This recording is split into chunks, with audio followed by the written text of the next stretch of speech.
or we didn't even think to communicate. Ah, now it's on. So thank you for turning this back on. We're good. So they're back from lunch. We'll get started. We're running a little bit late. We'll probably run a little bit over. It's partly because of the fullness of these days. Se debe quizás, bueno, las conversaciones se han alargado, la ciudad, la lluvia y todos los temas han hecho que, bueno, el transporte y la traducción también entre los continentes y las regiones. Así que, bueno, de manera sorpresiva,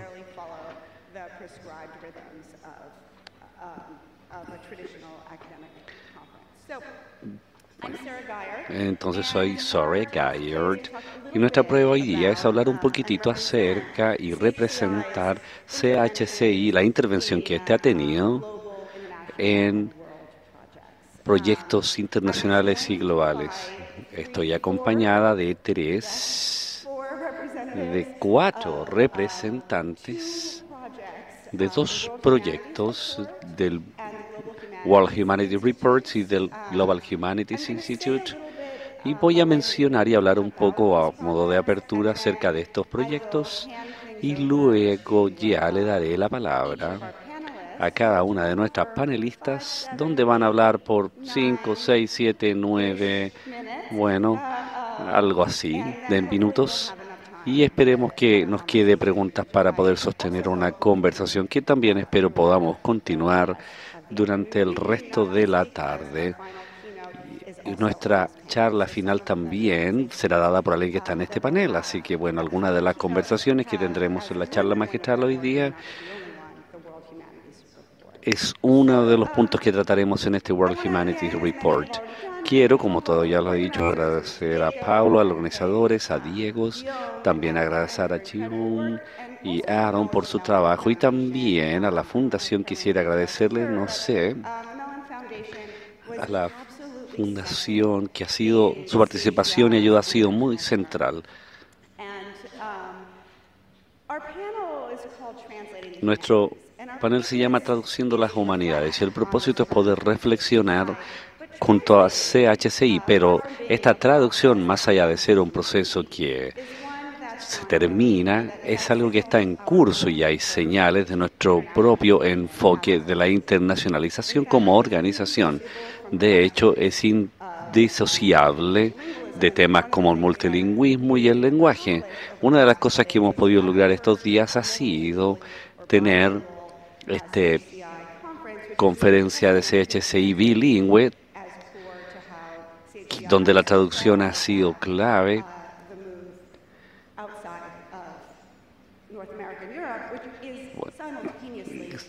y simultáneamente se transforma en un movimiento y en colaboración con quien el mundo no anglosajón.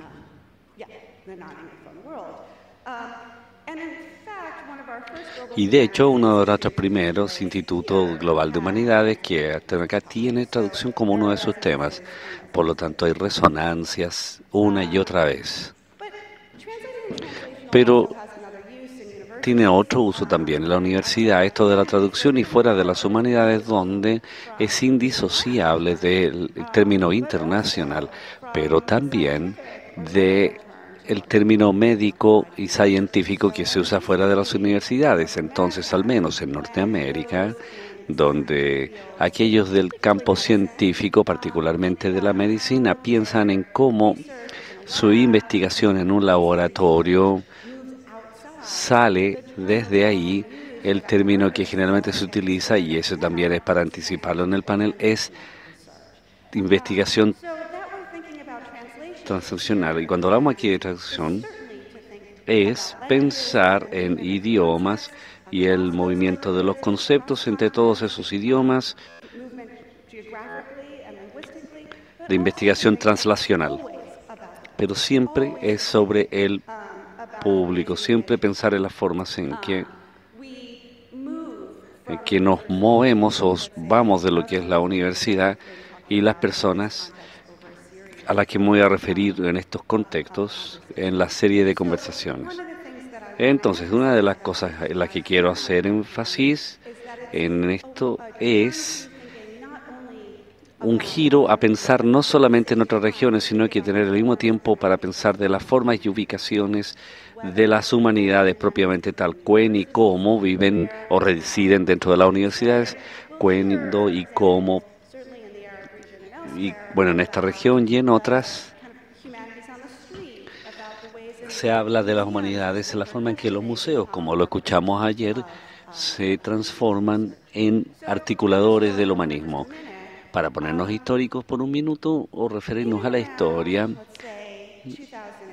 hablemos del año 2000 aproximadamente, quizás un poco antes. CHCI, en ese punto, los directores y los miembros de CHCI comenzaron a reconocer que había varias cosas que faltaban, y en ese proceso de reconocer esas brechas siempre se hacía la pregunta: ¿qué es lo que falta? ¿Qué es lo que necesitamos? ¿Y cómo podemos representar otras voces?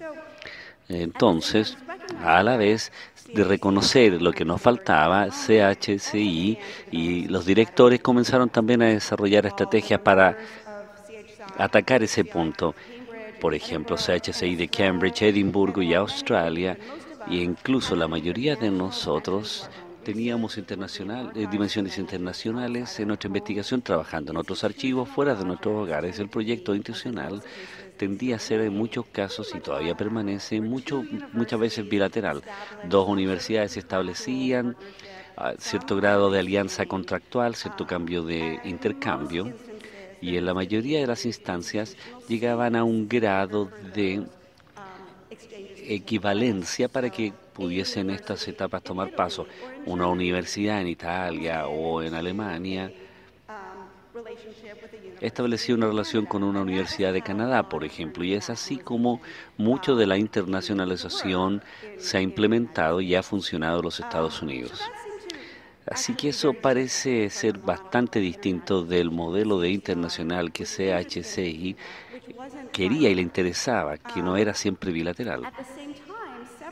Simultáneamente, muchos de nosotros estábamos pensando también en lo que llamamos humanidades públicas, la red de humanidades públicas. Los representantes en ese momento eran de Michigan, universidades de Washington, Harvard, y comenzaban con un enfoque inicial de formar una red de humanidades, pero también llegar a la internacionalización. Fue durante todas esas conversaciones las que formaron los primeros proyectos enfocados en la colaboración internacional y en las alianzas internacionales. Y la razón por la que me refiero a esto es que para CHCI el tema de lo público y de lo internacional o de lo global, a medida que pensamos en las humanidades, siempre han estado interconectadas, nunca han estado en oposición. Pero si vamos a pensar en temas de justicia o de acceso, podemos utilizar nuestras alianzas internacionales para leer lo que sucede en sus países, bueno, para lo que cada uno signifique nacional. Aquí pensamos en esta sala en la posibilidad de relaciones, aquí en el mundo. Esas alianzas nos han ayudado a poder entender cómo trabajar con las humanidades públicas. Puede que sea aquí, en Chicago, en Colombia o en Beirut. Nuestra versión puede funcionar en Dublín, en las humanidades públicas. Entonces, esa quería ser la descripción que quería dar, algo sobre CHCI. Cómo estamos entre todos estos proyectos en el medio de ellos, y hemos comenzado a ver, colaborar, bueno, muchas de ellas están representadas en esta sala. Veo colegas de Dublín, de otros lugares, de muchos lugares. Estamos comenzando ya a formar estos proyectos internacionales. También la Fundación Melaine nos ha invitado a tener nuestras perspectivas de la humanidad, y de alguna forma sistemática desde la perspectiva de las humanidades. Así que no comenzamos con una encuesta, bueno, donde llegamos a cada director del centro en el mundo. Hemos comenzado con esa encuesta, le hemos pedido que llene o que complete ciertas preguntas predefinidas. Necesitamos encontrar una forma de representar cuál es el estado de las humanidades en el mundo en este momento. ¿Hay áreas de riesgo? Si es que hay áreas de florecimiento, ¿hay áreas de riesgo de extinción? existen, si es que hay posibilidades de hacer recomendaciones, incluso demandas. Eso son la persistencia en curso, pero también el florecimiento de las humanidades en el mundo. Así que ahora quiero invitarles a que veamos este proyecto, y la otra agenda era tratar de reunir dos humanidades internacionales, dos organizaciones internacionales. Nosotros una y otra del Consejo Internacional de Ciencias Humanas, que es de Europa. Es un proyecto interesante para tratar de reunir un proyecto de Norteamérica que pudiese alimentar algo sobre la libertad académica, y digamos que en ese momento chino, europeo, un proyecto de esas características con ese tipo de ubicaciones que pudiesen compartir un distinto forma de supervivencia, una supervivencia de las humanidades en Europa, que está, bueno, se ha vuelto muy precaria últimamente. Entonces esa colaboración terminó no siendo tan exitosa como resultó ser el informe. No funcionó, y quizás a lo mejor podamos reflexionar acerca de eso, de algunos de los efectos que esta tuvo. Y uno de los temas que ahí se menciona, o que nosotros creemos, es que la mayoría de nosotros sabemos qué es lo que sucede en Europa occidental con respecto a las humanidades, un poco al menos. Y si no sabemos cómo encontrar esa información, al menos en inglés o en francés, o quizás en español, porque hay un número enorme de informes respecto de las humanidades europeas. Y poder entender cómo las unidades europeas pueden calzar en este reporte de las humanidades mundial puede impactar en gran parte el mismo informe, a menos que hubiésemos podido ver o aumentar o abordar el tema del mundo, tratando de centrar lo que requiere ese proceso, y también teniendo una participación europea abierta y completa desde la perspectiva institucional, no individual, sino que institucional. El World Humanities Report, y hoy día gracias a James y a sus esfuerzos, ustedes pueden ver ese tipo de intervenciones primeras que están ahí en el sitio web, los primeros artículos que algunas personas de acá han contribuido y han publicado, así que es el worldhumanitiesreport.org. Es hermoso, pero la idea de ese report, como lo había dicho anteriormente, no simplemente era ser completo o exhaustivo, y no solamente ser apropiado para cierto tipo de científicos sociales o herramientas demográficas, sino que comenzar desde las humanidades, basado en las humanidades, y ha creado, para repetir algunas de las condiciones, repetir hace algunos días, no sé cuántos días atrás, una de esas fue una serie de instancias, de casos, de singularidades. Snapchat es una de ellas, de la forma en que lo pensamos, que nos permite ver dentro, en muchas formas, lo que está sucediendo en el mundo. Hemos encargado equipos, docenas de equipos de investigación, y la mayoría de ellos se han organizado regionalmente, pero el punto de ese enfoque no solamente era leer tu región, sino que lea al mundo desde donde tú estés en ese minuto respecto de las humanidades. En algunos casos la región se está leyendo, en otros casos, como lo describen, el hecho del desplazamiento o del exilio. Leer la región nunca es leer la región, es leer un lugar, siempre es leer muchos lugares. Así que con eso quiero dar esta descripción general que me permite decir que CHCI ha estado por mucho tiempo comprometido a explotar la posibilidad de una colaboración internacional, a la vez que hace la pregunta de dónde están nuestras brechas en la organización, lo que nos falta y cómo las podemos abordar, y también decir qué sería para todos nosotros, para los humanistas, presentar un relato de las humanidades en nuestros propios términos, e incluir una de las cosas que menciono y quiero ahí enfatizarla, bueno, ya voy a detenerme. Una de las cosas que quiero destacar es que una serie de 10 recomendaciones y una esperanza que tenemos en una conversación a la que a todos quiero invitarles es que esperamos que este informe pueda ser útil para todos ustedes, sea que lo estén utilizando para argumentos con los administradores, presidentes, consejeros, rectores, si están haciendo argumentos para con el Estado o para quienes los financian, también aliados fuera de las humanidades, 10 recomendaciones aquí para mostrar qué es lo que creen ustedes que es nuestro trabajo de manera individual y cuál es la que tenemos que hacer a manera institucional. No sé si hay muchos lugares y donde están o donde podemos tener ese tipo de relato o qué se necesita para que la humanidad florezca. Como ustedes pueden ver, algunas de ellas son inspiradoras y a veces incluso un poco que nos provocan miedo, ¿cierto? Y la idea es saber dónde las humanidades nos tienen posicionados hoy. En este panel les invito a ir al directorio y leer las biografías de todos.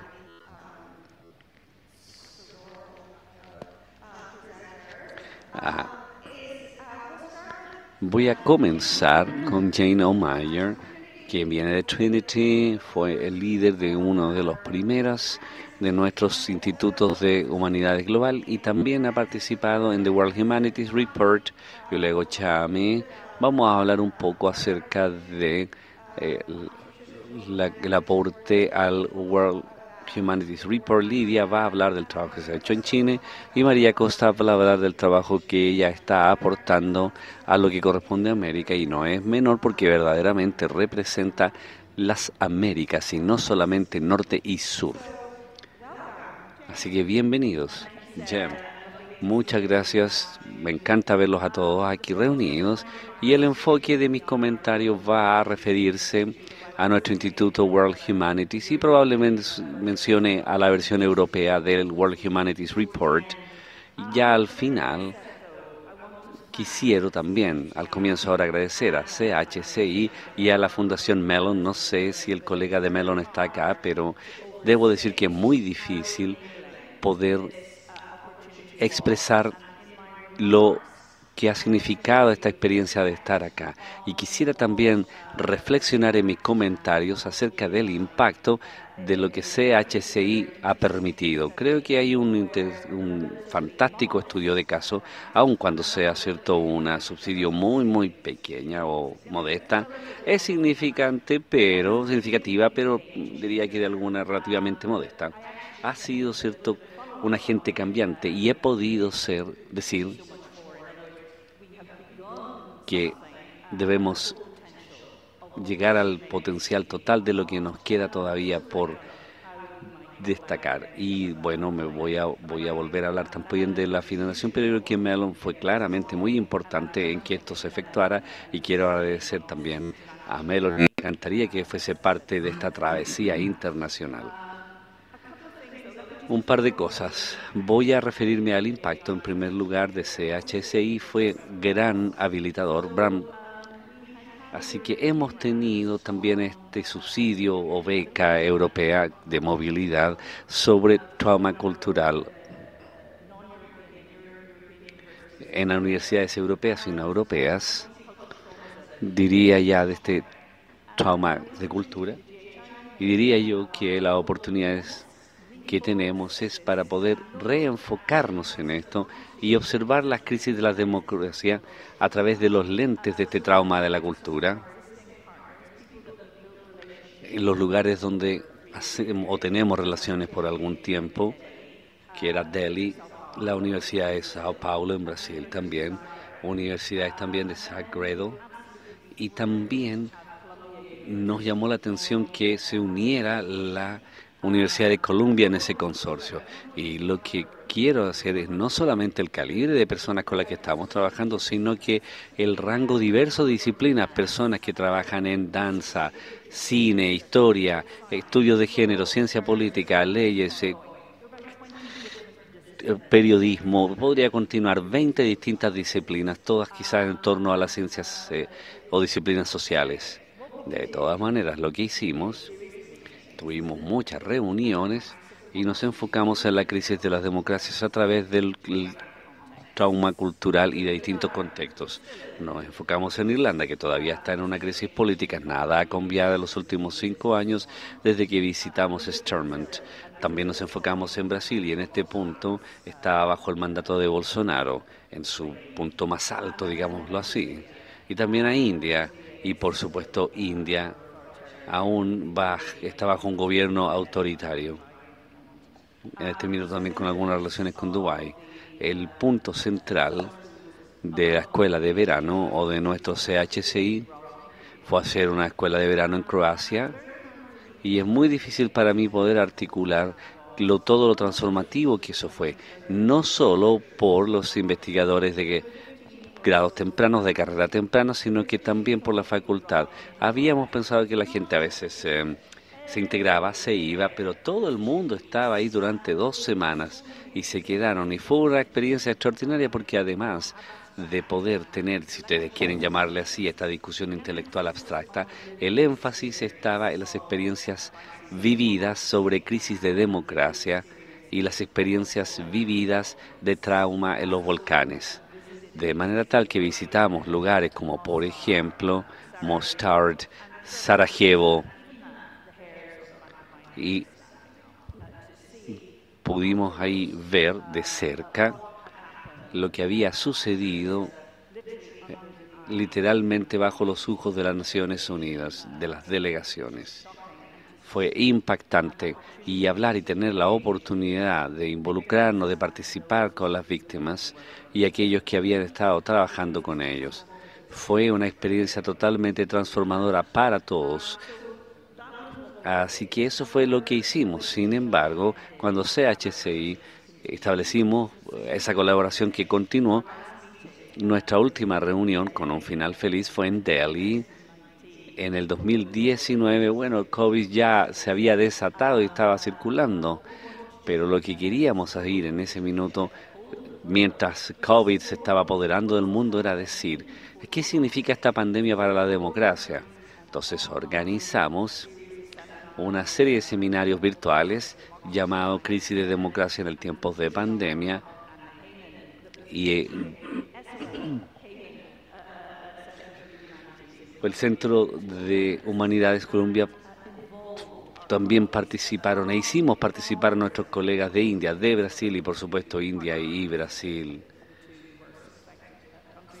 Eran países que ahí estuvieron participando y muchos de nuestros colegas que habían participado y que habían estado involucrados en CHCI, incluso incluido Rusia, que va a hablar, bueno, que corresponde a esta serie de humanidades médicas. Todo eso sí, el proyecto en línea y Katrina. Así que hay una carpeta ahí donde podemos compartir todo eso de los podcasts que hemos leído. Y el podcast quería también referir a uno de los resultados de CHCI y dejamos ahí un currículum que se utilizó más adelante en los cursos de pregrado en Brasil y para mí ese es un tema de desarrollarlo y lo otro es verlo siendo usado. Se utilizó muy claramente, extensamente en India y en este momento es el exacto momento donde India está pasando por esta crisis de la democracia. Tenemos todas estas protestas, estos desmanes de democracia en Delhi y quiero mencionar brevemente, bueno, lo había dicho antes, algunos de los investigadores tempranos de carrera estaban utilizando ese currículum y distribuyéndolo con sus estudiantes becarios para poder referirse a lo que hablaba ahí de las violaciones, de los disparos. Así que para mí ese ha sido el paradigma, la paradoja de esto, ayudándole a estos jóvenes a enfrentarse a los traumas que han estado experimentados en esta brutalidad. Así que el currículum todavía está ahí, el de Delhi, no está en un sitio web en este minuto. Luego ya les explicaré, voy a hablar de eso más adelante. Entonces redactamos varios ensayos y todos, ¿cierto?, les encantaba tener ahí su publicación. Nuestros colegas en Brasil editaron el volumen y luego lo pusimos a la disposición de todos para que lo pudiesen leer Bizarra Tizara fue el editor. El tercer fue una serie de colaboraciones y quiero referirme a eso un poco porque es como cuando tú tocas un papel que lo dejas en un pozo y tienes todos esos ondas, esos pedacitos en un nivel muy personal. Tengo ahora la colaboración de investigación con dos de mis colegas que que eran parte del CHCI frente a la violencia contra mujeres. Trinity también, en Abu Dhabi. Recientemente lo hemos estudiado una historia de las leyes, así que bueno, no sucedería con esa experiencia. Eso es la historia personal. En Irlanda comenzamos y la verdad es que da forma a nuestra misión.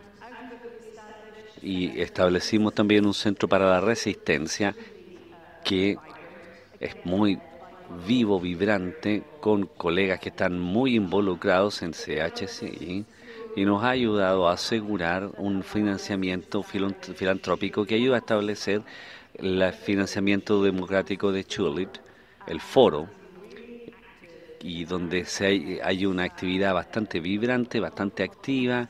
Hay un podcast fantástico, una serie de podcasts que se llama La Historia del Futuro. De nuevo, muy enfocada en todos estos temas y problemas de la democracia. Y nos ha permitido asegurar un financiamiento nacional para un programa que estaba basado en la participación comunitaria como la democracia, en contextos no irlandeses. Nada de eso podría haber sucedido. Vamos a pasar de lo local a lo global. Porque creo que es aquí donde el COVID tuvo un impacto, pero a nivel global. Ahora tenemos un grupo de académicos que yo diría que son amigos, van a ser amigos por el resto de la vida. Y ese lazo que se generó, principalmente en Dubrovnik, es difícil de eliminar, pero no solamente tiene que ver con lo académico, con investigadores también. Ellos formaron esta red global. Y nuevamente, lo hicieron ellos mismos, nadie los ha guiado. Los seguimos con un financiamiento de la Unión Europea. Alguien de Europa sabe que la Unión Europea está invirtiendo mucho dinero en proyectos que tienen que ver con democracia, porque se dan cuenta lo que está acusando, lo que está ocurriendo. Y tenemos que luchar por la democracia. Nosotros postulamos, pero no lo obtuvimos. Otros sí tienen esta situación. Entonces, se intenta mucho y aun cuando se intenta, uno no tiene éxito, pero no sé, hay que seguir intentando. Ese es el punto. Eso nos permite o permite que otras universidades también ingresen a la red. Y Maren, de Haití, el Centro de Humanidades e Investigación, se ha unido a este consorcio y vamos a continuar postulando para fondos europeos. Tengo un comentario final, porque además de este gran colaboraciones, que vamos a continuar utilizando como plataforma para postular a fondos en Europa, hay otros fondos. Y donde los encontremos o donde quiera que estén, vamos a postular. Y esto nos demuestra el poder de la interdisciplinaridad. Nos queda claro que ninguno de estos problemas y desafíos del mundo son todos muy complejos. Y eso implica que requieren, por supuesto, soluciones complejas. Y eso implica que las disciplinas se junten. Katrina y yo y otros colegas en la Comisión Europea estamos pidiendo dinero para poder explorar a nivel interdisciplinar y descolaboración y colaboración, no solamente con ciencias sociales, sino que también lo queremos hacer con STEM. Y esto es un proyecto que se llama Shape ID. Se ha convertido en un niño, prácticamente como un niño adoptivo de la Comisión Europea, porque está creando dos niños, en definitiva. Es práctico respecto a cómo la CHCI puede colaborar con STEM, con sus investigadores, pero también cómo pueden tomar liderazgo, rol de liderazgo. Hay que liderar esto más que ser un seguidor. Entonces, aquí hay una comisión interesantísima y también las universidades de investigación y organizaciones que se llama LERU ha abordado esto y ha publicado un informe LERU de la interdisciplinaridad de nuestro trabajo. Está en el centro de ese informe. Y eso surgió de el CHCI. Entonces, si la persona de Mellon se da cuenta que en realidad está influenciando cómo la Comisión Europea está funcionando respecto de la interdisciplinaridad, imagínense, pero también tenemos un país de 5 millones de personas. Somos como un suburbio de Nueva York. Y estamos influenciándolos a cómo el gobierno irlandés se está comprometiendo en las humanidades y lo interdisciplinario. Quiero decir una cosa más. El único desafío son los fondos. Para comenzar estos proyectos se requiere fondos, pero es ad hoc la forma de proceder, porque si no hay fondos para sostener y desarrollar los proyectos y para curarlos, algo va a florecer y algunas cosas no. Otros van a morir, otros van a nacer. Mi mensaje es lo que podemos hacer entonces para asegurarnos que podemos sostener, mantener estas iniciativas tan relevantes. Muchas gracias.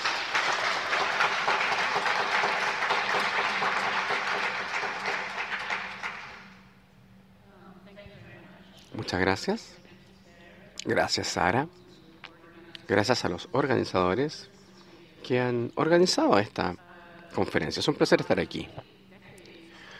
Por mis décadas de académica, nunca pude venir a Latinoamérica o interactuar con Latinoamérica, con sus académicos. En los últimos años me han invitado a Argentina, México y ahora a Chile. Así que creo que algo está ocurriendo.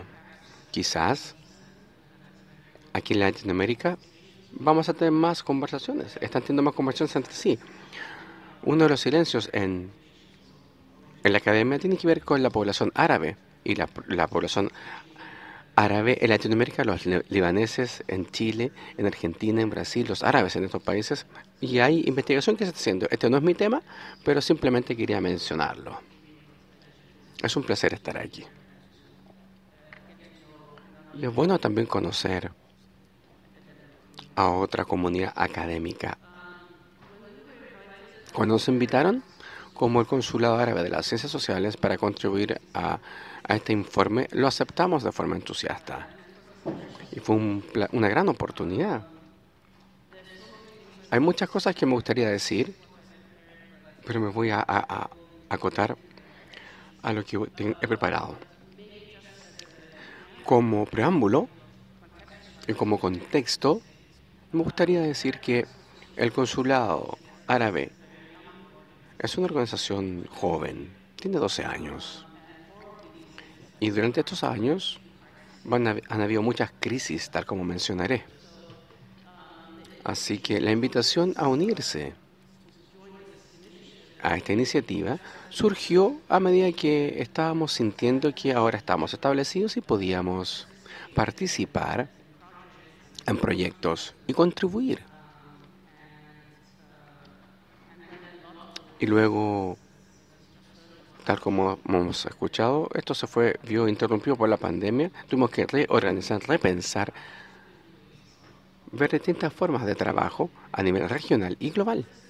Pero este es el preámbulo para decir que nosotros nos concentramos en la región, a pesar de que ha habido interrupciones, y esto es porque nosotros, como Consulado Árabe por las Ciencias Sociales, tratamos de resolver qué era esta región, porque a nosotros nos preocupaba este tema. La región también trataba de saber quiénes somos nosotros y lo que podemos hacer a nivel regional.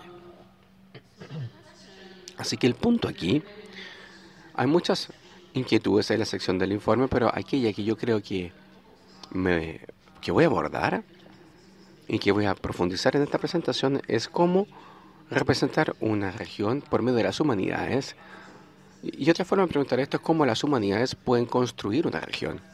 Ese es el marco de mi presentación. El trabajo fue realizado por el directorio de 4 mujeres, yo y 3 colegas relevantes, un equipo de investigación de 3 investigadores jóvenes y activistas. Y en otro capítulo o sección hay información respecto del directorio y de la investigación y del grupo de investigación. En el contexto de la pandemia, tuvimos que lidiar, bueno, como todo el mundo. Esto también comenzó en el contexto de la segunda levantamiento de la región árabe. Esto también ocurrió entre 2010 y 2011, que tomó lugar en Tunisia, en Egipto, Yemen, pero la segunda ola en 2018 a 2019 en Sudán, Algeria, Irak y el Líbano. También fue cortada por la pandemia, o no sabemos qué habría pasado si la pandemia no hubiese ocurrido, donde habían grandes levantamientos. Entonces se escuchaba aquí la experiencia de Chile en octubre de 2019 en el Líbano. También estábamos en una revolución en octubre de 2019 en donde 1,5 millones de personas estaban en las calles, y esto es en un país de 4 millones de personas, así que imagínense, fue algo en el que aprendimos. No hemos entendido todas las lecciones de esa situación. Hay que ser precavido entonces respecto de esa situación. Al mismo tiempo, hubo una crisis financiera severa en el Líbano, crisis bancaria, que congeló todas las monedas extranjeras, incluso nuestro propio dinero para inversión. Hubo una explosión en Beirut en agosto de 2020. La escucharon, ¿verdad? ¿Lo supieron?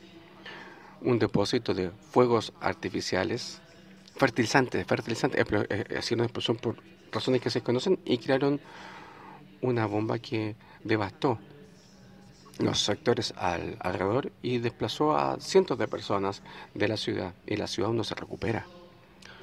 Así que en el medio de todo esto, claramente una de las preguntas que nos preguntamos respecto de las humanidades, respecto de las ciencias sociales y la vida propiamente tal, es cómo le damos sentido, cómo hacemos que esto sea significativo en este tipo de contexto, y quién le da sentido y qué tipo de sentido le da todo esto. Así que un último punto antes de entrar a los temas sustanciales es la razón. Una de las razones de por qué esto fue una gran oportunidad para nosotros es que la región árabe está ausente en una gran cantidad de encuestas globales. Si usted ve volúmenes editados, volúmenes de comparativos de esto y lo otro, uno ve un vacío en lo que respecta a la región árabe y al Oriente Medio también. Está siempre ausente. Esos son... Y no sabemos por qué ocurre aquello, pero ¿por qué será el caso? Bueno, parte tendría que ver con un excepcionalismo quizás, que generalmente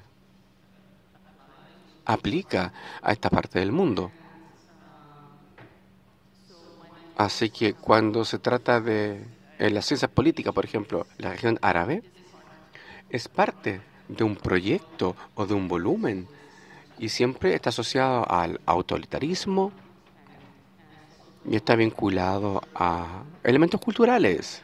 La vitalidad de la región tiende a estar asociada o se reduce simplemente al gas, refugiados, petróleo, algunas tropas y algunos temas vinculados a ese punto que enmarcan la forma en que nosotros entendemos esta parte del mundo. Entonces es una región muy compleja, 22 países que son miembros de los Emiratos Árabes Unidos, parte norte de África. Uno de los países más ricos del mundo están ahí, uno de los más pobres también. La mitad de estos países están en un estado de conflicto activo y guerra, y la región produce y también alberga la mayor cantidad de refugiados y personas desplazadas en el mundo. También es la arena de intervención militar extranjera de potencias mundiales. Y uno de los desafíos entonces es cómo no considerar este militarismo y policrisis, cómo no estar bajo ella, sino que al mismo tiempo, sin borrar las luchas por cambio, por democracia, por inclusión, inclusividad, que son tan importantes, incluso que son mucho menos poderosas y términos materiales. Por lo tanto, una de las cosas que tratamos de mostrar en este informe es que entre la energía y la creatividad, en toda la región, que se expande con políticas democráticas inclusivas, donde siempre ha habido obstrucción desde arriba. El foco de la geopolítica en este lugar de la región se conecta con distintas regiones. Por lo tanto, creo que en el reporte, en el informe, los autores trataron de hacer un muy buen esfuerzo de tratar de reunir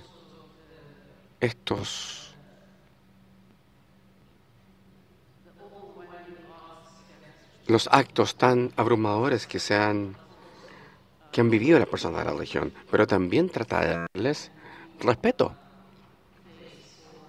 y darles un lugar a estas luchas y a los intentos de cambiar y darle nueva forma al país, las comunidades, la sociedad en la que vivimos. Y las humanidades y el conocimiento de las humanidades es parte de estas luchas también. Así que hay tres acciones principales en el informe de las regiones árabes. Hicimos excepciones en el mapeo de las instituciones oficiales como las universidades, centros de investigación, asociaciones, periódicos, porque queremos entender la infraestructura para la producción de conocimiento que existe en la región. Y porque parte de la crisis con la que trabajamos es una crisis en los datos públicos, entonces hay una falta de acceso a datos en esta parte del mundo, y por eso en esta parte del mundo por lo general hay absencia o está ausente en las encuestas globales, porque ese tipo de datos simplemente no existe. Y esto es producto de la gestión de las oficiales y la privatización de datos.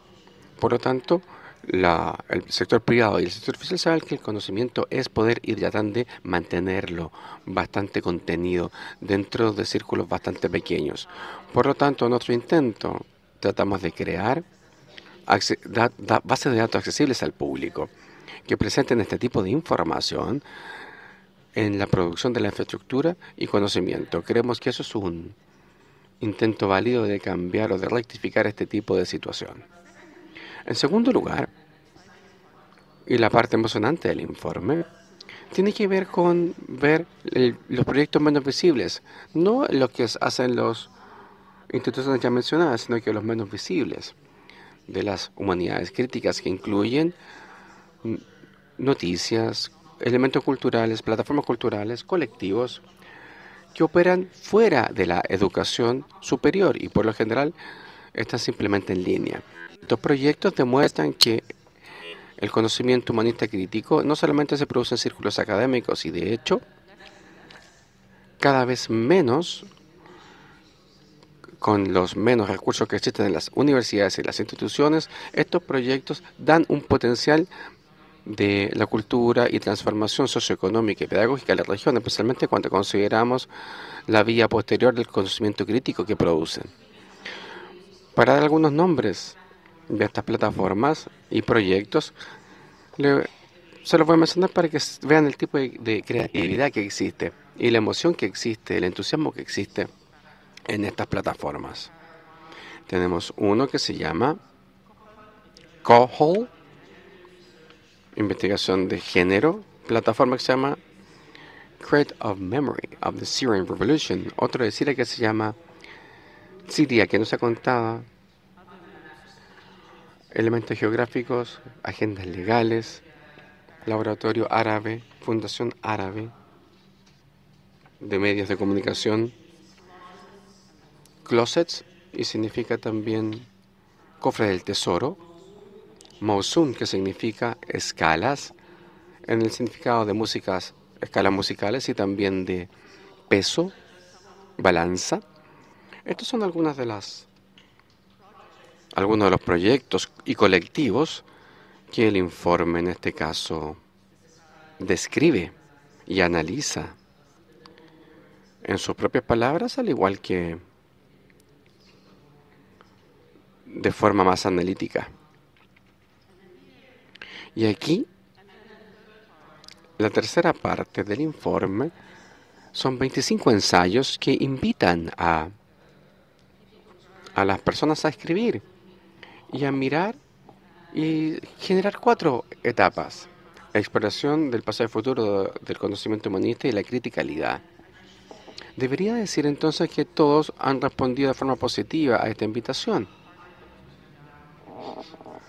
Todos quisieron entregar sus trabajos, y una de las razones por qué las personas estaban tan entusiastas de aceptar esta invitación fue porque les dijimos que esto no tiene que ser escrito como algo académico, podría ser un pensamiento escrito por escrito, podría ser, deberían reflejar su personalidad, su investigación, elementos, opiniones personales, agendas, y los autores respondieron al llamado. Todos los ensayos son brillantes, de hecho, y muy emocionantes. Se abren un mundo de posibilidades. Hemos escuchado de muchos de ellos que dirían, yo esperaba para escribir este tipo de trabajo. No había un lugar para escribirlo antes. Y este es otro largo debate que podríamos tener respecto a cómo las revistas académicas obligan a los autores a enmarcar su trabajo de una cierta forma. Y a veces no refleja lo que ellos en realidad tratan de comunicar o dar a conocer. Y ese es otro debate, bastante largo también. Así que los ensayos se dividen en 5 secciones. Voy a leer los títulos de las secciones y eso sería lo último. Todo está ahí, todo está el material, todo el material se ha compartido. Quiero leer las rúbricas porque creo que nos dan una noción de dónde, hacia dónde apuntan los ensayos y lo que tratan de comunicar. La primera sección se llama Hegemonías, imaginarios, académicos. Queremos ir más allá de el colonial, no colonial, cono sur, y queremos entender las distintas capas en donde se interrelacionan las tradiciones intelectuales, dominación colonial, modernismo, proyectos modernismos, fuerzas neoliberales, cómo trabajan de forma conjunta para estructurar distintos tipos de investigación, cómo se investiga y hasta qué extremo. La segunda sección se llama Urgencia y Temporalidad y refleja el contexto. Tal como señalé, todos escriben esto en contextos de guerra, desplazamiento, crisis, etc. La tercera sección se llama plataformas feministas, y lo particular aquí, lo que salió a la luz en esta sección de la plataforma feminista es que hay una relación entre lo intersticial y las autoridades. ¿Y dónde surge el feminismo? ¿Surge en lo institucional o lo intersticial? ¿O lo marginal, espacios marginales? Y la sección final, no es la final, la cuarta sección tiene que ver con traducir, viajar, y esto explora cómo el conocimiento humanista surge del encuentro de distintos conocimientos en tiempo y espacio, con un foco en la era digital. Y la última sección fue imaginarios urbanos y paisajes, como hay ciudades antiguas y nuevas megaciudades, y entonces ahí lo urbano era algo importante, incuba nuevas narrativas, imágenes y estilos de vida que queríamos capturar. Finalmente, quería decir algo asociado a algo que ya se expresó. Este trabajo y el trabajo en este informe se complementa con otros proyectos.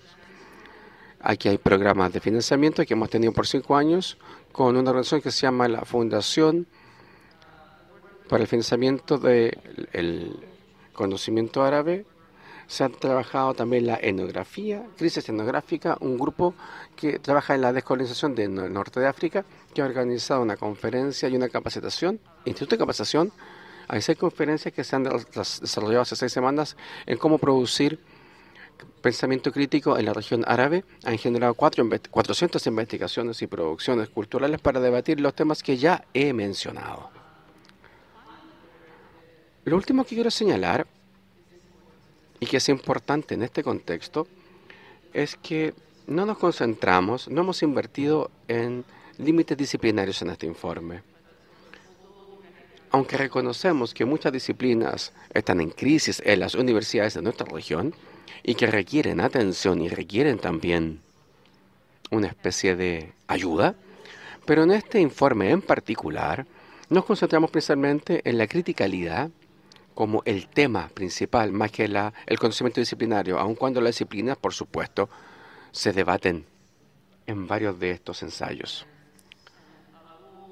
Nuestro objetivo era ayudar a transformar estas categorías de conocimiento heredable que segregan o se segregan o excluyen en vez de agregar e incluir. Eso es. Muchas gracias.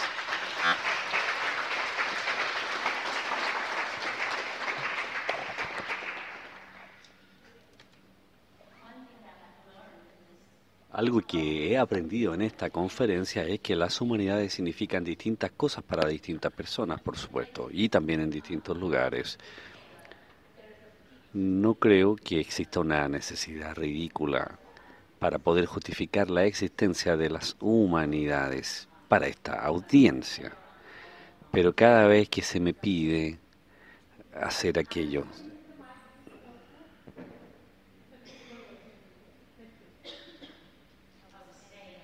estaba diciendo que no hay una necesidad particular para justificar la existencia de las humanidades en esta audiencia, pero generalmente se me pide hacer eso. Y cuando eso sucede, simplemente invito a las personas a imaginar un mundo en el que las humanidades no existieran o no pudiesen las humanidades contribuir significativamente a la vida social. No sería un mundo en el que yo quisiera vivir. Ese es el argumento que ustedes también tienen que usar con sus administradores. Creo que deberías estar usando las humanidades del mundo, porque hay mucho que puedes encontrar ahí, ese reporte. Ahí pueden encontrar mucho en el reporte para que les ayudes. En la charla de ayer de Sandro Meraza trató de hablar de la idea de lo internacional, haciéndola relevante de nuevo para nuestra participación política con un mundo, con un orden mundial emergente de multipolaridad. Creo que fue una estrategia brillante, particularmente su énfasis en lo internacional opuesto a lo imperial. Es significativo en esta reunión de CHCI, para los miembros de CHCI, porque lo internacional puede abrir algunas avenidas del pensamiento. Su reformulación de lo internacional puede abrir nuevas formas de pensar que podrían beneficiar nuestra discusión y también transformar nuestro trabajo. No tendríamos tanta claridad en el mundo de las humanidades si nos conformásemos solamente con nuestras propias preocupaciones, las de nuestras universidades, y no pusiésemos atención a lo que sucede en otras partes del mundo. De hecho, muchas de las conferencias anuales han sido llevadas a cabo en el sur global, como esta también en Santiago, gracias, por supuesto, al trabajo fenomenal que han hecho al organizar esta conferencia. Eran encuentros interesantes y que se dan de manera intelectual y académica,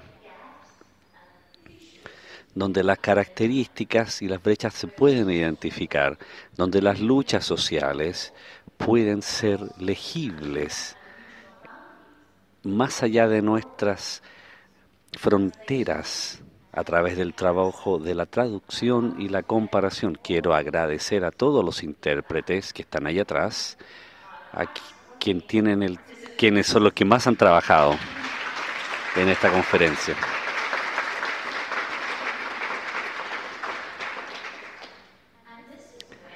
Y es ahí donde encontramos el valor de la palabra humanidades y que se puede ahí también, como Sara lo ha mencionado, CHCI ha asumido este ambicioso proyecto ya hace 2 años, antes de la pandemia.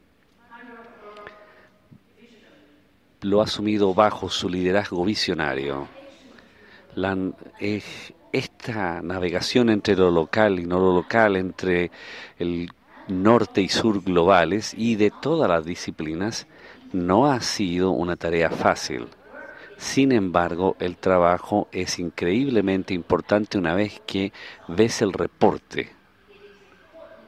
Es importante para para ver cómo entendemos el mundo y cómo logramos autoentendimiento, autocomprensión.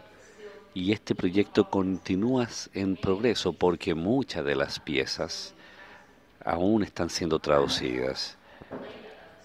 Yo estoy haciendo lo mío también, en ese rol, en el rol de hacer el reporte original de PHC, que ha resultado ser menos que un reporte y más que eso, cierto, un libro multicapítulos respecto del estado de las humanidades y particularmente las disciplinas en las humanidades chinas.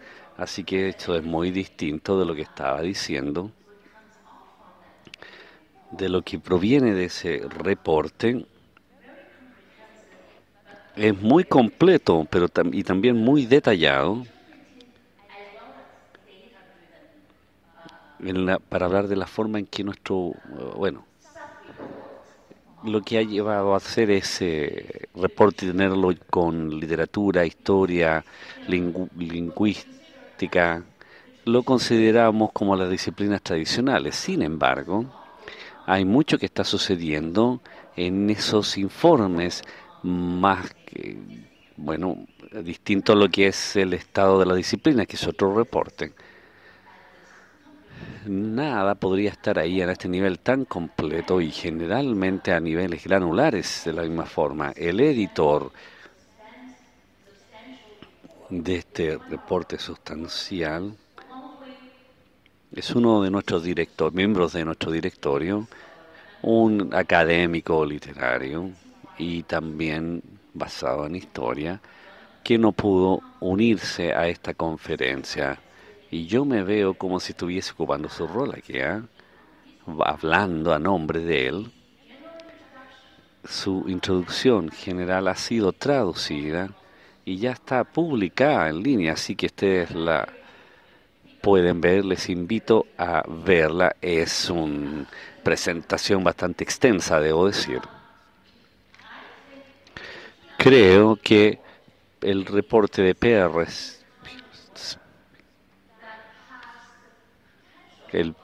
Perry tiene el potencial de interrumpir el lugar de los espejos dentro de el norte global y el sur global.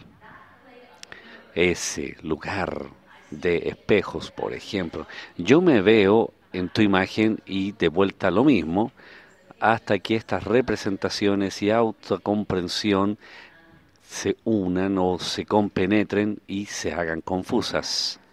Entonces terminamos en ignorancia más que en cualquier nivel de conocimiento. Y también nos lleva a la desconfianza, a las fobias y a las consecuencias peligrosas. La triste realidad es que las personas no saben mucho de China, ni del pasado ni del presente. Cuando se habla del líder chino, le pregunto, ¿estás tú hablando acerca de lo que tú crees en tu imaginación? Ignoramos, por ejemplo, y eso es lo que la mayoría de la gente sabe, en la academia, que la meritocracia es profunda en la historia de China porque ha contribuido enormemente a las instituciones de autoridades política, educación y al aprendizaje clásico.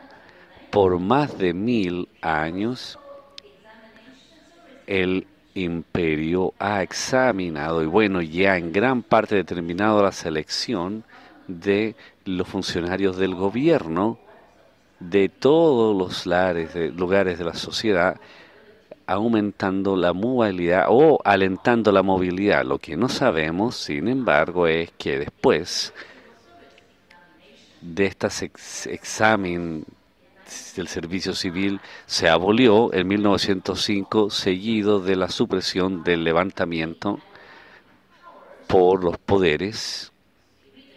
Si leen el tratado, está en el tratado que ustedes deben abolir las pruebas de los estudiantes porque son problemáticos, causan muchos problemas. Entonces, luego de la abolición de este examen del imperio de servicio social, lo que ha sucedido, la tradición del aprendizaje,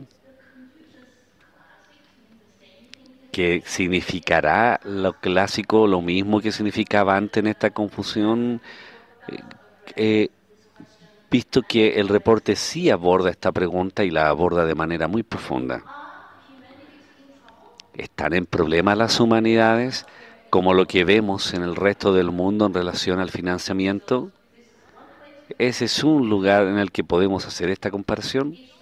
Y si es así, podemos identificar las fuentes de ese problema más allá del financiamiento. En su presentación inicial al reporte o informe inicial, describe la universidad moderna en Chile como un resultado directo de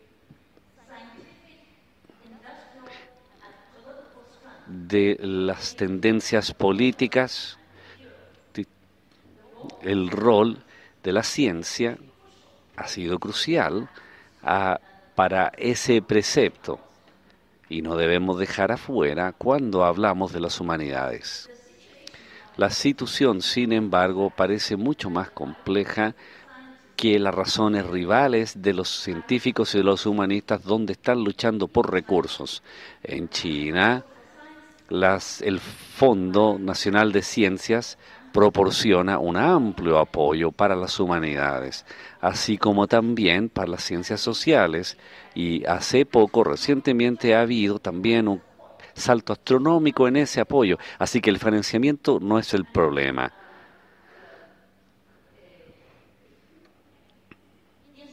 Y creo que los institutos, centros de investigación que necesitan, podrían utilizarnos como excusa o como ejemplo para solicitar financiamiento.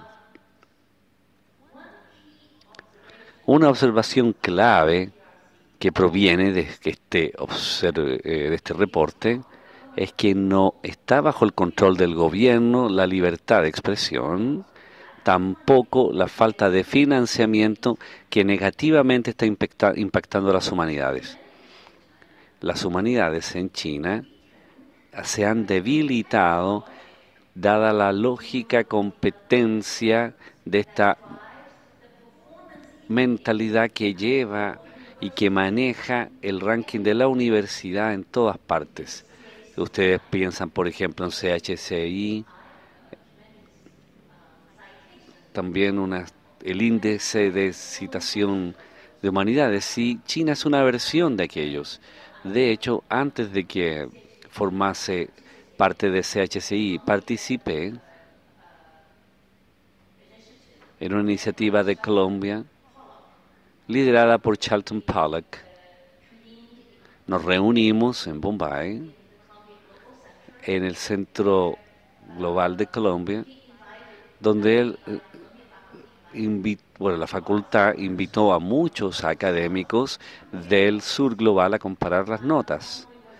Estaba Ban Kuei-hsieh, un académico de Taiwán también estaba ahí, y algunos académicos de Egipto, de África, de Medio Oriente, de India también estaban ahí. Rashid Al-Khalili también asistió.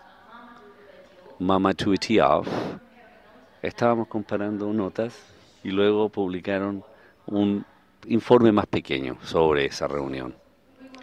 Entonces nos llamó la atención, nos sorprendió que SCI y CHCI comenzaron a ser implementados por los ministerios de educación en el mundo,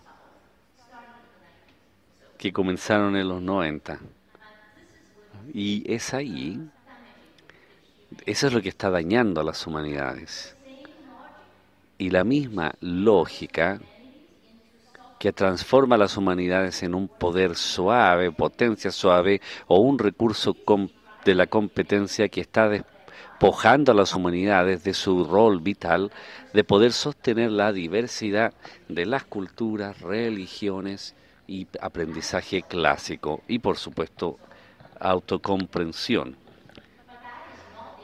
Pero ese no es el final de la historia. Estoy a punto de terminar. En el contexto de esta conferencia debemos también preguntar cuáles son las diferencias que hay o que marca y que hace la Revolución China en medio de la lucha. La lucha sobre el futuro del socialismo en China está lejos de terminar. Y por extensión, necesitamos iterar una pregunta marxista. ¿Qué prospectos de la transformación están disponibles o se abren por la contradicción del capitalismo mismo? Si están abiertos, estamos nosotros abiertos, y si ponemos atención a esa interrogante, comenzaremos a entender dónde permanece y dónde, en qué posición está China de solidaridad con las luchas similares en otras partes del mundo, particularmente en el sur global. Aquí lo dejo. Muchas gracias.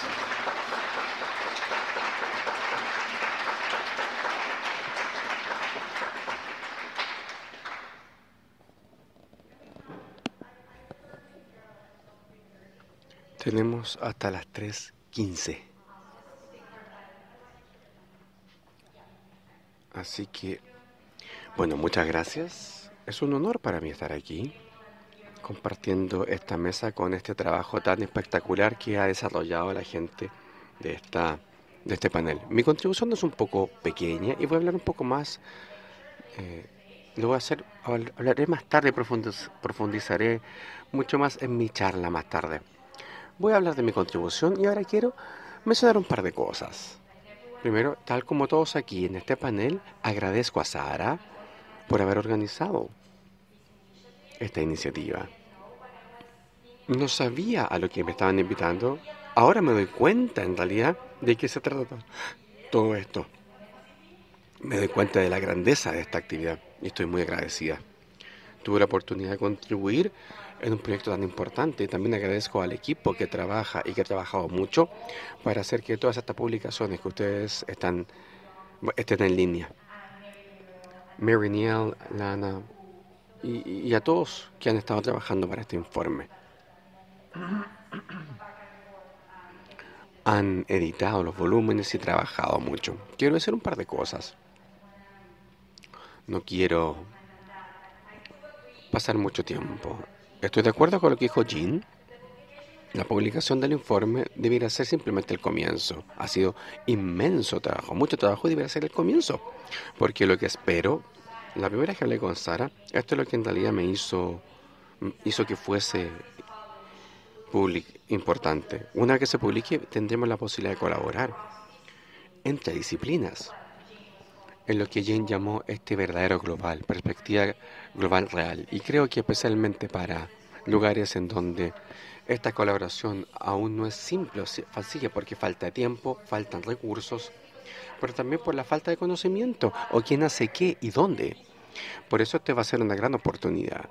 Y si más fondos llegan para poder hacer eso posible, entonces tanto mejor.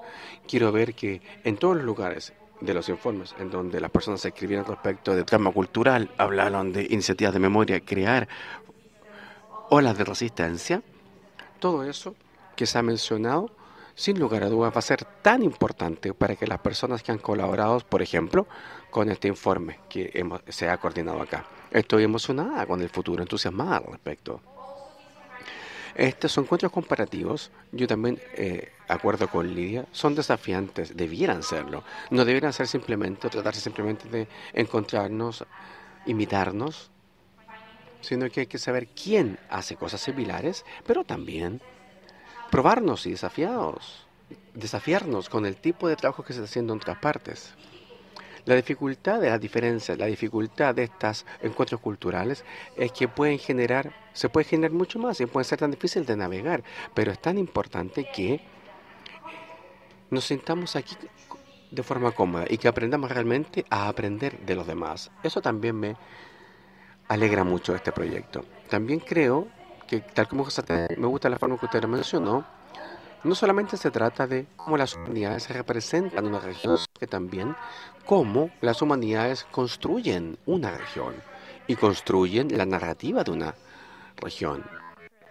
Al final del día, verán, en esto me concentro cuando hablo de Colombia, Chicago y iniciativas de memoria, el poder de la humanidad para recontar la historia, volver a contarla, y se abren otras posibilidades para el futuro. el peligro que existe en dejar que la narrativa sea gobernada por una perspectiva que no es diversa o plural, responsable, lo suficientemente responsable. Esto es algo que creo que es muy importante y que tenemos que aprender. Tenemos que saber cuál es el poder que tenemos cuando nosotros contamos las historias. Esto también es algo de lo que tenemos que estar conscientes. Por último, un llamado, algo que creo que es muy importante. Es la decir que yo estoy escribiendo el informe en Colombia, pero estoy en una institución de los Estados Unidos. Si fuese profesora en Colombia y lo fui por muchos años, no habría tenido la posibilidad o el tiempo de hacer lo que hice. Y no digo que tengo mucho tiempo, o que me sobra el tiempo. Soy mamá soltera, tengo miles de comités y hago clases, hago muchas otras cosas, pero tuve el tiempo, afortunadamente. Y esto es algo que dice o narra la situación de las humanidades en todas partes del mundo. Tenemos un gran privilegio. Siempre me he sentido tan privilegiada por el hecho de tener tiempo de hacer este tipo de trabajo. Y esto tiene que ver con mi universidad. Habla también de cómo nuestra investigación es valorada, y también significa que mis colegas en Colombia, que no pudieron tener este privilegio, bueno, ahora estoy dirigiendo una serie de feminismo en Latinoamérica y ha sido muy desafiante porque nuestro compromiso ha sido que las personas sean solamente personas de Latinoamérica que estén viviendo en Latinoamérica y que escriban estas contribuciones. Y ellos simplemente no tienen tiempo porque están enseñando 10 clases al día para sobrevivir. Así que tenemos que pensar en eso, qué es lo que significa, qué implica. Tenemos que nosotros, personas, estar al centro para producir este tipo de conocimiento. Y nuevamente hay que volver a la pregunta. ¿El conocimiento es poder? ¿Y quién cuenta la historia? También es importante. ¿Y cómo vamos a tener los fondos para que las personas que están en realidad en el lugar o en los lugares que requieren contar estas historias tengan el tiempo y el financiamiento para poder hacerlo? Creo que aquí me voy a detener. Van a escuchar mucho más respecto de mi contribución al mundo de las humanidades y al informe cuando hable más tarde. Muchas gracias.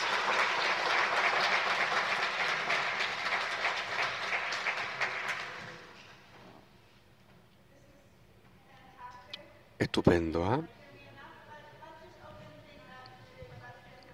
Vamos a abrir el espacio para preguntas. Yo sé que hay preguntas, comentarios. Y me encantaría escuchar a los panelistas responder. ¿Hay alguna pregunta?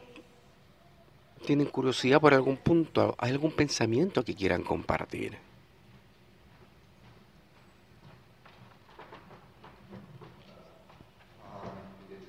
Soy David Schammel, del Centro de Humanidades de Carnegie Mellon. Quizás cada panelista aquí ha repetido la frase muy bien conocida, el conocimiento es poder. Y estoy seguro de que a veces ocurre, pero me pregunto si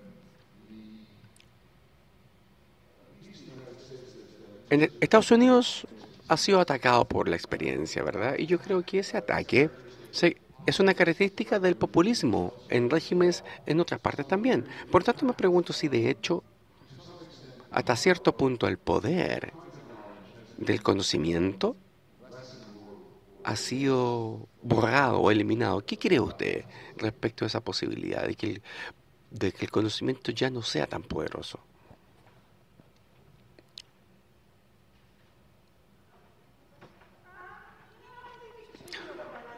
Respondamos cada pregunta a la vez. ¿Qué les parece? Sí que hay una respuesta para aquello, ¿verdad?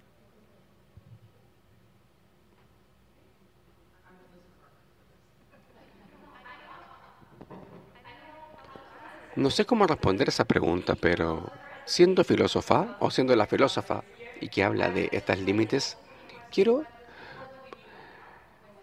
cuestionar a qué nos referimos cuando hablamos de poder, cuando decimos que el conocimiento es poder. Hannah Arendt, que no quería ser llamada la filósofa, pero son las grandes filósofas del siglo XX, ella señaló esto. Dijo, el poder tiene que ser o tiene que estar en manos, o cuando se genera el poder, cuando nos cerramos las posibilidades. Por lo tanto, el tipo de poder asusta o se asusta, le tiene miedo al conocimiento. Y yo diría que eso no es poder, eso es otra cosa, ¿no? Cuando lo que creo que es importante aquí es cómo nos aseguramos de que el poder exista, porque hay una posibilidad de que en realidad se interprete o se le dé un significado diferente, y a lo mejor esto no sea un significado exclusivo. ¿Cómo garantizamos que haya suficiente audibilidad a este concepto? Es una de las formas de resistir entonces la opresión. Esa sería mi respuesta. Breve, ¿eh? Me gustaría contribuir porque, David, estamos hablando de la experiencia, vemos lo que ocurrió en el Reino Unido. Lo interesante es que Irlanda es diferente. La diferencia es en la estructura, porque quizás lo que hemos visto es que a nivel de gobierno, los políticos van y vienen. Son educados, civilizados, se les valora, pero ellos no contribuyen con dinero a esta investigación. Por lo tanto, de igual manera, son bastante desechables en cuanto al conocimiento experto. El dilema que yo tengo ahí es que se trata de simplemente traer pan a la mesa el día de hoy. Y eso ha ocurrido durante mucho tiempo. Y ahora Irlanda tiene mucho dinero ahora y los están tratando de convencer de la importancia de invertir en el largo plazo.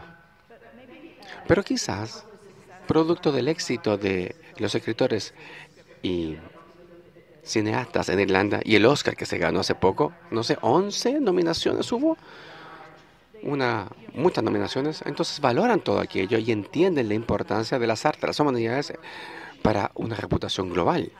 Entonces, ¿cómo convertimos eso en efectivo? ¿Cómo lo convertimos en inversión? Ese es el punto. Y nuestro canciller, ministro de Finanzas, me reuní con él y me dijo, ¿sabe qué?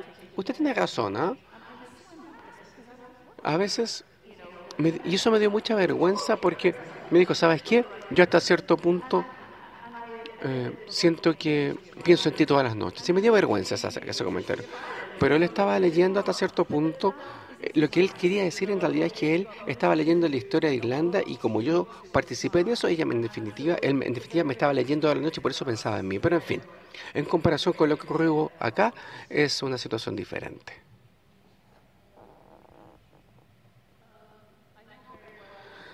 Sé a qué se refiere. Lo sé muy bien. No es el caso en la región árabe.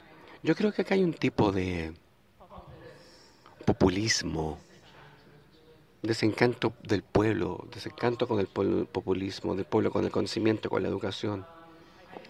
Creo que el problema es de arriba hacia abajo. ¿Qué tipo de conocimiento y qué tipo de experiencia se valora y cuál no?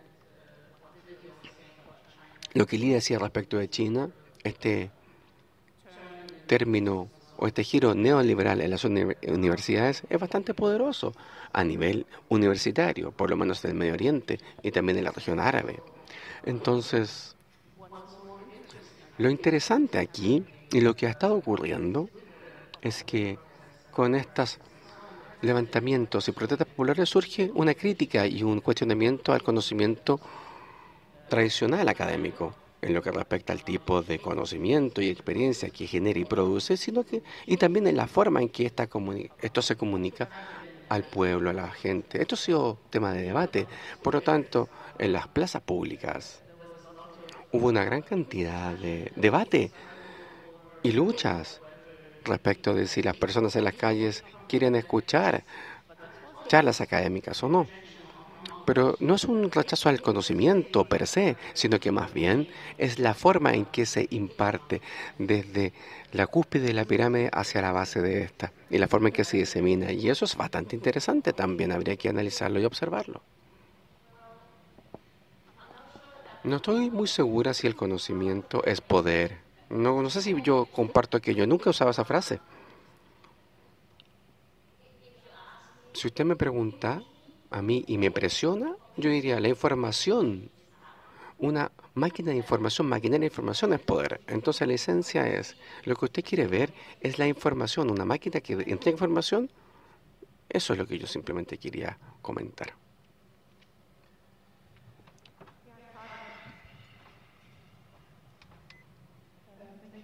Muchas gracias. Respeto mucho lo que ustedes tratan de hacer para que el mundo se una, ¿verdad?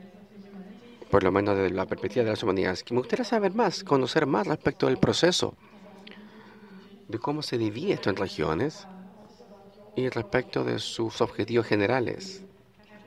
Es capturar el estado de las humanidades en distintas regiones, ¿cierto? Hoy en día, para conceptualizar algo para el futuro, ¿es algo que refleja o que refleja el pasado? Y la otra pregunta tiene que ver con cómo manejan con las regiones. Las regiones son dirigidas de forma independiente, ¿no? ¿Cómo es que ustedes operan todos estos elementos? ¿Cómo preservan la instancia crítica y al mismo tiempo presentan una visión amplia del mundo de las humanidades?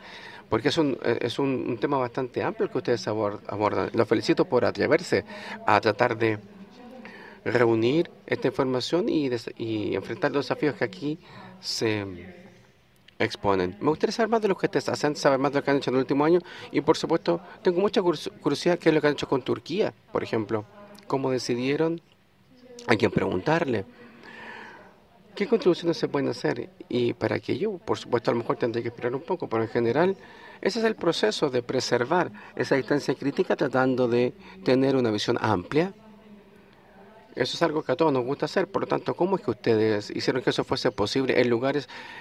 ¿Fracasaron en algún lugar? ¿Tuvieron que revisitar algunos sectores, lugares, para ver las narrativas de la región? Estoy segura de que hay una gran cantidad de historias de lo que han hecho en el pasado, en los últimos años. ¿Nos pueden dar un barniz de lo que han hecho? Sería fantástico, por supuesto. Me gustaría decir que hemos fallado una y otra vez. Y hasta cierto punto, este es un documento de algunos fracasos, y después los mencionaré. Pero sabíamos desde el inicio que no sería algo tan amplio. Decidimos comenzar en regiones. Fue una decisión bastante temprana, porque el origen del proyecto era trabajar de forma más estrecha con SIPCH, que después de la Segunda Guerra Mundial, este fue el tipo de conciencia de la UNESCO. Por lo tanto, la construcción mayor en ese momento fue un libro bastante largo que documentaba el Tercer Reich.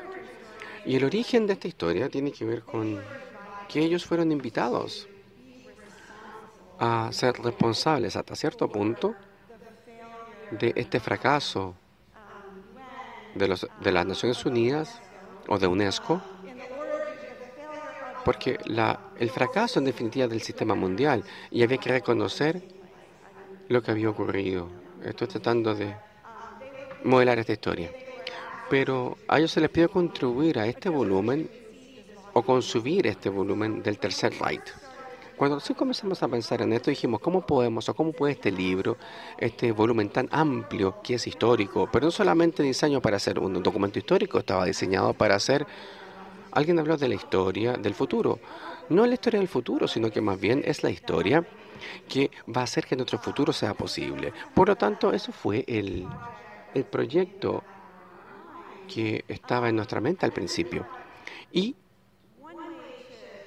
una forma de intentar o tratar de asegurar de que esto no fuese simplemente un concepto, un proyecto norteamericano o simplemente europeo, fue pensar a nivel regional, reconociendo que el modelo regional es imperfecto continentalmente, pero no trabaja del todo así, porque el mundo árabe, la región árabe, está lingüísticamente, es un proyecto lingüísticamente organizado y las Américas ahora están concibiendo o son concebidas como otra región en vez de norte y sur. Entonces, Rusia es un proyecto en sí mismo y no es parte de este proyecto. Turquía e Israel son los dos que fueron bastante difíciles de hacer calzar. Y ambos, con sus distintas existencias, reportaron que a Turquía era un forma bastante modesto, en ningún caso muy amplio. Por tanto, no sé. Es una especie de... Hay que profundizar en esto, sin lugar a dudas.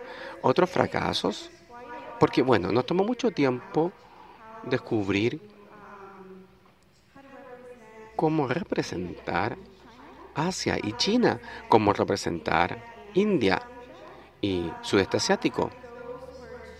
Estos son dos áreas desafiantes. Son áreas que, bueno, todas las áreas tienen sus propios desafíos, claro está. Trabajamos de manera estrecha también con una serie de distintos colegas en África y nosotros mismos como CHCI. Trabajamos también con las humanidades africanas con un informe para tratar de pensar en cómo podríamos comprometer de mejor manera con colegas en África, pero cuando se produjo este proyecto, cada persona con la que comenzamos a trabajar simplemente desaparecía. Y bueno, simplemente no tenían tiempo, tal como dijo María. Incluso si les diésemos el dinero, el financiamiento y apoyo, aún así el compromiso o el tiempo es limitado. Y eso afecta, hace que sea muy difícil, sobre todo en el contexto de África. Pero ¿qué es lo que esto nos muestra? Porque bueno, podría seguir contando anécdotas y podría contar la historia de Estados Unidos incluso. Eso fue algo bastante difícil. Fue difícil contar una historia ahí respecto de Estados Unidos. Ahora tenemos una historia institucional de Estados Unidos, pero ¿qué es lo que nos cuenta y para qué sirve? Y esa es la pregunta hasta cierto punto que usted plantea. Inicialmente esto fue para UNESCO. Y aún tiene algunos rasgos de UNESCO. Estados Unidos se volvió a unir, se reunió, pero UNESCO está interesada en estas recomendaciones. Por lo tanto, existe aquí una organización o una comunidad que se organiza. Queríamos pensar entonces en cómo hacer responsable a las humanidades hoy en día. Cómo poder contar con ellas. No queremos hablar de 50 años de historia o 200 años. Estamos hablando de la historia de las humanidades y de la época del Renacimiento. Queríamos tener intervenciones como las que ustedes han visto, cosas breves. Y saber cómo esto podría ser de utilidad para todos nosotros, para que sepamos cuál es el siguiente paso a dar, dónde las humanidades van a florecer. Y lo que hemos escuchado ahora, de que a veces hay fondos y a veces no los hay. Bueno, hay dos regiones del mundo que al mismo tiempo están teniendo estas dificultades. Eso es algo fascinante. Eso es una de las historias de alto nivel que nosotros tenemos que entender, qué es lo que ocurre cuando los fondos para las humanidades han salido de Europa hasta cierto punto y han llegado a China, y aún así la agenda de China, especialmente el tipo de agenda neoliberal que usted acaba de describir, quizás en realidad no apoya a las humanidades como se conciben en otras partes, pero los fondos están ahí, están disponibles. Entonces, ¿cómo vivimos y convivimos en una situación en donde no hay equidad? ¿Y qué deberíamos hacer? ¿Cuál debería ser la intervención? ¿Qué tipo de intervención? Sabemos que a veces no hay fondos y esa es una de las causas o uno de los costos de tener que financiar otros proyectos. Entonces, incluso algunos tienen acceso a los fondos que ustedes tienen en Beirut. Entonces, esto debe ser un recurso para cada uno de ustedes, para que puedan hasta cierto punto decir dónde puedo intervenir y cómo, dónde de forma colectiva vamos a intervenir, cómo lo hacemos. Lo hacemos simplemente desde nuestra institución en particular, o idioma en particular, región en particular, o lo hacemos como un colectivo para ver si hay esfuerzos o proyectos colectivos. Creo que lo último que quiero decir es que hay una pregunta, un tema de libertad académica, la pregunta, el tema del exilio. El informe de Rusia fue escrito en el momento en que la guerra de Ucrania estaba surgiendo, se estaba desarrollando, y por académicos que siempre estuvieron en riesgo de ser desplazados o exiliados. Algunos de ellos, de hecho, siguen estando en Estados Unidos. Ambos dejaron Rusia, ¿cierto? Sí. Las dos personas que escribieron estos informes del proyecto de Rusia ya no están en Rusia. Por lo tanto, esto es algo subterráneo, ¿verdad? La posición paralela, no solamente de las humanidades, sino que también de la humanidad propiamente tal, del ser humano. Eso es parte de la historia también. Es una respuesta larga porque sin lugar a dudas es un proyecto muy grande y es algo que hasta cierto punto no puede tener éxito, pero el éxito es descubrir cuando ustedes, en cada uno y cada uno de nosotros, existen ciertas instituciones y puede decir lo que está haciendo y qué implica tener acceso a un set más amplio de documentos, de elementos que uno puede enseñar y uno puede decir, no soy yo y mi pequeño centro en cualquier lugar del mundo, sino que más bien en Wisconsin, en Suiza o en cualquier otra parte del mundo, sino que más bien esto es un proyecto mundial y es un problema en donde todos podemos contribuir. ¿Puedo decir algo más? Primero, felicitaciones. Quiero hacer eco a lo que dice Lidia, a todo el equipo, a usted. Por primera vez veo en la tarde, porque es increíble. Yo sé que nada es perfecto, ¿verdad? Pero es un gran logro y me siento muy orgullosa y tenemos que estar orgullosos y lamento mucho que Europa no tenga un cuadrito ahí. Ustedes quizás saben que hay un volumen europeo que se llama el acompañamiento de Edimburgo a las nuevas humanidades de la Unión Europea, escrito por Dutterberg y otros más, y puede aparecer en esta página web, porque yo creo que en realidad tiene que estar ahí. Lo otro son estas 10 recomendaciones. Vaya. Creo que nos invita a todos nosotros a hacerlas, a compartirlas, a circularlas. El ministro, yo se lo voy a dar al ministro de Educación, a figuras clave que son personas con influencia, así que felicitaciones.